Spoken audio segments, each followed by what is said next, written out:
नमस्कार, स्वागत है आप सभी को। आज की कथा है शिव का चमत्कार, सच्ची घटना। एक गांव में एक आदमी रहता था। वह बहुत अच्छा था, हमेशा दूसरों की मदद करता था और उसका दिल भी बहुत अच्छा था। वह किसी का निरादर नहीं करता था। अपने घर पर आए हुए मेहमानों को बहुत आदरपूर्वक भोजन करवाकर भेजता था और वह प्रत्येक दिन ओम नमः शिवाय का जाप करता था। वह भगवान शिव को दिल से बहुत मानता था और उनकी पूजा अर्चना किया करता था। उसके काम अच्छे थे, यह देखकर भगवान भी उस पर बहुत प्रसन्न थे और भगवान उसका हमेशा साथ देते थे। उसके साथ उसके बच्चे, उसकी पत्नी भी उसके साथ भगवान की पूजा किया करते थे। एक दिन की बात है, वह आदमी बहुत बीमार हो जाता है और उसके घर वाले उसको हॉस्पिटल में लेकर जाते हैं। जब वह उसे हॉस्पिटल में लेकर जाते हैं तो डॉक्टर उनको बताता है कि आपको अभी 2 लाख रुपए जमा करवाने पड़ेंगे। अभी के अभी पैसे जमा करवा दो, उसके बाद इनके दिल का ऑपरेशन करना पड़ेगा। लेकिन दोस्तों, उनके पास इतने पैसे नहीं होते कि वह अभी के अभी जमा करवा दे।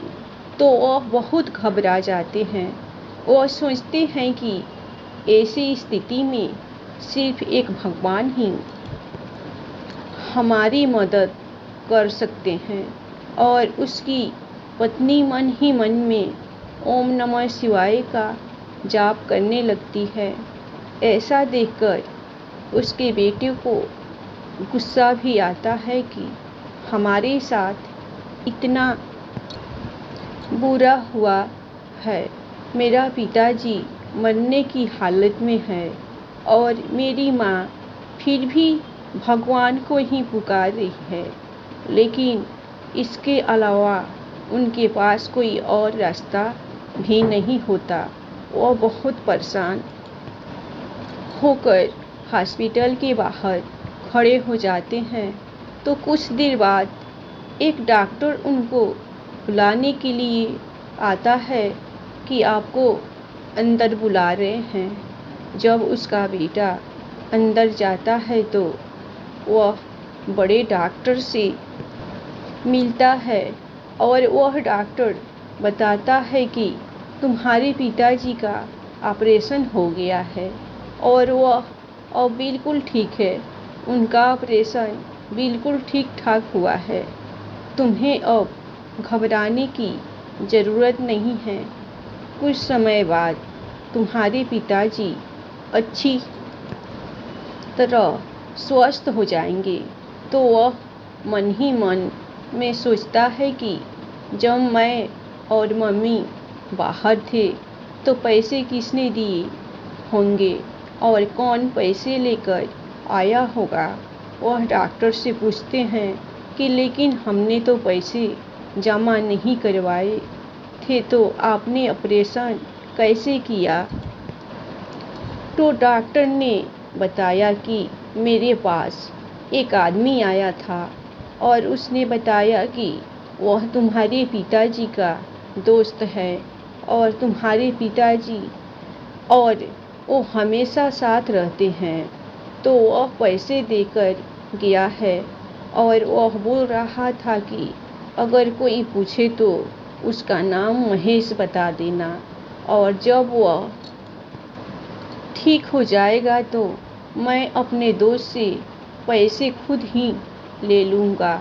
तो उनके घर वालों ने सोचा कि चलो कोई होगा जो पैसे देकर गया होगा, शायद हमें ना पता हो कोई पिताजी का दोस्त महेश हो तो जब उनका पिताजी ठीक होकर घर आते हैं, उसका पुत्र उनसे पूछता है कि तुम्हारे मित्र ने तुम्हारे ऑपरेशन के पैसे दिए और वो तुम्हें दोबारा मिलने नहीं आया। तो उसने पूछा कि कौन से दोस्त ने पैसे दिए। उन्होंने कहा कि उन्होंने अपना नाम महेश बताया है और उन्होंने डॉक्टर को पैसे दिए थे और डॉक्टर को बोला था कि बाद में मैं मिलने आऊँगा तो पैसे ले लूँगा।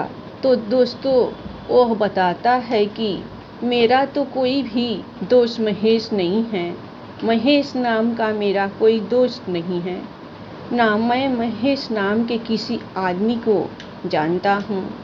तो दोस्तों, ऐसा सुनते ही उनकी पत्नी समझ जाती है कि ज़रूर खुद भगवान ने आकर हमारी मदद की है और उन्होंने ऑपरेशन के पैसे दिए हैं।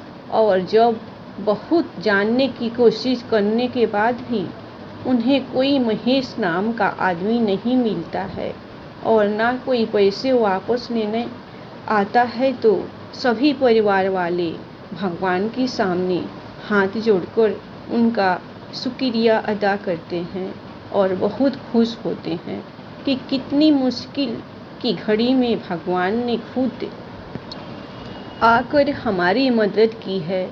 तो दोस्तों, इस कहानी से हमें यह शिक्षा मिलती है कि अगर हम सच्चे मन से भगवान को याद करते हैं तो इस घोर कलयुग में भी भगवान हमारी मदद करने ज़रूर आते हैं या किसी और इंसान के द्वारा हमारी मदद करते हैं। लेकिन दोस्तों, मदद ज़रूर करते हैं, बस विश्वास होना चाहिए। धन्यवाद। कहानी आप लोगों को पसंद आए तो आप लोग एक लाइक सब्सक्राइब दिल खुलकर भोले बाबा के लिए ज़रूर कीजिएगा। हमेशा खुश रहिए, अपना ख्याल रखिए। हर हर महादेव।